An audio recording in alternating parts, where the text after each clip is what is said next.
Bonjour et bienvenue dans cette nouvelle vidéo Julie Solutions dans laquelle nous allons aborder les codes-parts SCM. Julie met à votre disposition une comptabilité SCM dans laquelle vous pouvez saisir les frais répartis entre les différents praticiens.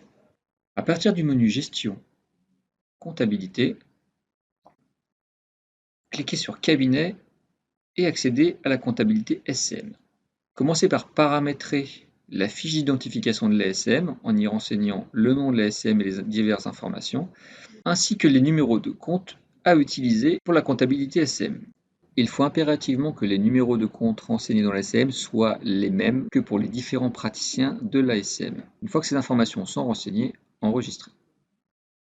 Vous allez pouvoir paramétrer les codes-parts de l'ASM à partir du menu Paramétrer, Comptabilité commune, Définir les codes-parts. Prenons comme exemple la cote-part loyer à répartir entre les cabinets 1 et 2. Donnez d'abord un numéro au code-part, c'est un numéro pouvant aller de 0 à 9,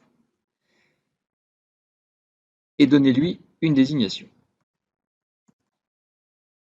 Si le loyer est réparti à 60% pour le cabinet 1 et à 40% pour le cabinet 2, saisissez les informations et cliquez sur Ajouter.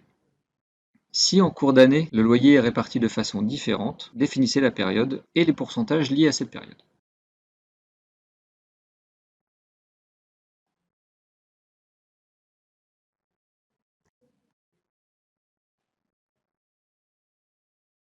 Je viens de définir qu'entre le 1er janvier et le 30 avril, les deux cabinets payaient chacun 50% du loyer et sur la période du 1er mai au 31 décembre, 60-40.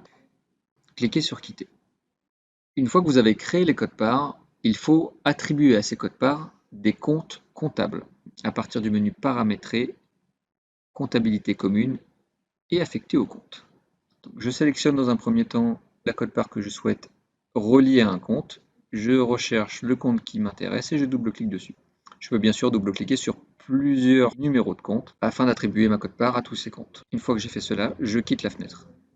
Les étapes de paramétrage sont maintenant effectuées. À partir de maintenant, les frais communs devront être saisis dans la comptabilité SCM. Toujours faire attention dans le cabinet à bien venir se placer sur la comptabilité SCM. Et par exemple, si je viens saisir une écriture comptable concernant le loyer, je sélectionne dans mes saisies guidées le loyer et je viens saisir le montant. Vous pouvez préciser le mode de règlement en faisant un clic droit et j'enregistre.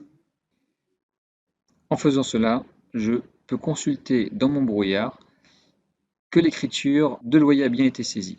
Maintenant, si je souhaite répartir dans chaque comptabilité de chaque praticien cette dépense avec les pourcentages liés au code-part, je dois aller lancer le calcul des codes-parts à partir du menu Saisir, Transfert des codes-parts SM et CP.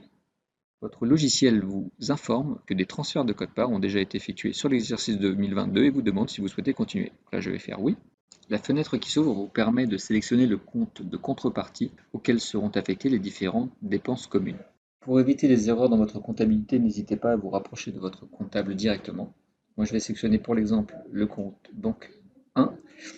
Sélectionnez ensuite la période à transférer. Donc effectivement, si vous transférez les dépenses au fur et à mesure de l'année, imaginons tous les fins de mois, précisez bien la bonne période et ne pas laisser toute l'année en cours. Sinon, à chaque fois que vous allez retraiter une cote-part, elle va réapparaître dans la compta plusieurs fois. C'est pour cela qu'il est plutôt conseillé de faire le transfert de cote-part en fin d'année pour éviter les doublons dans la comptabilité. Je clique sur transférer, je confirme. À partir de ce moment-là, si je regarde, donc le brouillard de l'ASM, lui n'a pas changé. J'ai toujours le loyer à 1000 €.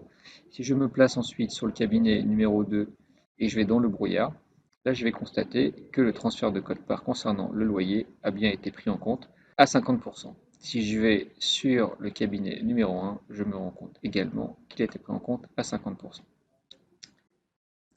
Fermez ensuite votre comptabilité une fois que vous avez terminé.